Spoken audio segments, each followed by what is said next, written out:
13 जनवरी से प्रयागराज में महाकुंभ की शुरुआत हो रही है, जिसको लेकर प्रयागराज समेत भारत नेपाल सीमा पर सुरक्षा बढ़ा दी गई है। वहीं महाकुंभ के सुरक्षा का जायजा लेने के लिए आज एडीजी गोरखपुर कमिश्नर और डीआईजी गोरखपुर भारत नेपाल के सोनौली सीमा पर पहुंचे, जहां पर आगामी महाकुंभ को लेकर नेपाल के अधिकारियों के साथ एक बैठक की और सीमा की सुरक्षा को लेकर एक दूसरे से सहयोग की बात कही।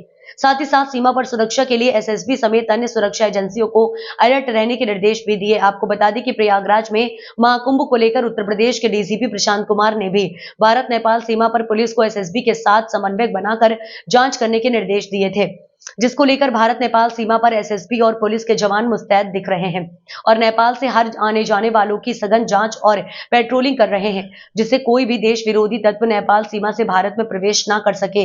ADC doctor KS Pratap Kumar ने बताया कि प्रयागराज में महाकुंभ और गोरखपुर में खिचड़ी मेले को लेकर नेपाल के अधिकारियों के साथ मीटिंग की गई है, जिससे भारत और नेपाल के जवानों के द्वारा संयुक्त रूप से बॉर्डर पर पेट्रोलिंग चेकिंग की जाएगी। साथ ही साथ सीमा पर ड्रोन से भी नजर रखी जाएगी। दोनों तरफ बॉर्डर के इंटेलिजेंस नेटवर्क को सक्रिय किया जाएगा, जिससे जानकारी एक दूसरे से साझा हो सके। मुख्य उद्देश्य है कि इस महापर्व में जो श्रद्धालु हैं उनके आवागमन सुगम हो, साथ ही साथ सुरक्षा का चाक चौबंद व्यवस्था हो, ताकि किसी भी प्रकार का अप्रिय घटना ना होने पाए। इसलिए आज बैठक की गई है।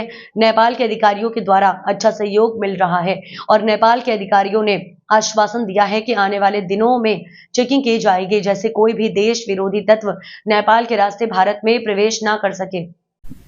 कुंभ के दृष्टिकोण से जैसे कि आप जानते हैं, गोरखपुर में खिचड़ी मेला 14 तारीख को मनाया जाएगा। उसके पहले 13 तारीख को प्रयागराज में स्नान है, 14 को भी है।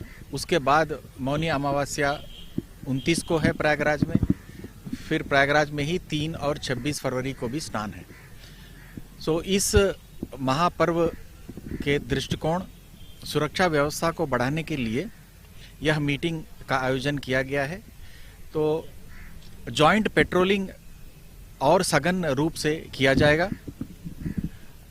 जो भी आने जाने वाले लोग हैं उनकी चेकिंग फ्रिस्किंग तीव्र की जाएगी और यहाँ के होटल, सराय, ढाबे, यहाँ भी चेकिंग की व्यवस्था की जा रही है। आवश्यकता अनुसार ड्रोन से भी एरियल सर्वेलेंस की जा रही है।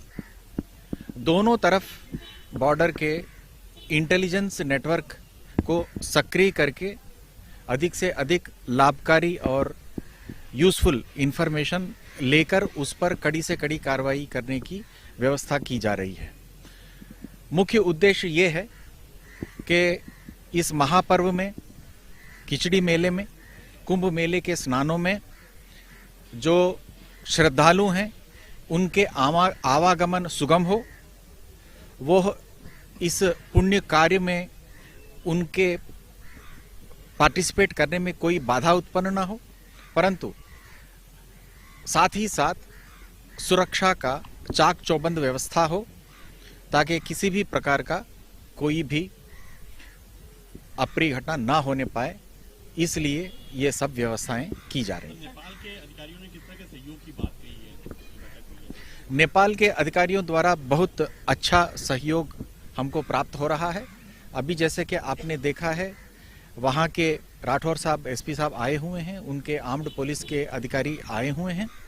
उनके साथ हमारा जॉइंट पेट्रोलिंग की व्यवस्था की जा रही है और उन्होंने हमें आश्वस्त किया है कि आने वाले दिनों में ये चेकिंग फ्रिस्किंग भी तीव्र की जाएगी और होटल, सराय वगैरह की चेकिंग भी की जाएगी और हमारे एसओ लेवल पर भी, सीओ लेवल पर भी और एसपी लेवल पर भी, डीएम साहब के लेवल पर भी ये निरंतर संपर्क स्थापित होगा और ये कंटिन्यूअस एक कम्युनिकेशन दोनों के बीच में, दोनों तरफ रहेगा, उच्च अधिकारियों के बीच में और निचले स्तर तक, ताकि किसी भी प्रकार का कोई डिसइंफॉर्मेशन की संभावना ना हो और सुगम रूप से यह त्यौहार सफल रूप से आयोजित हो सके।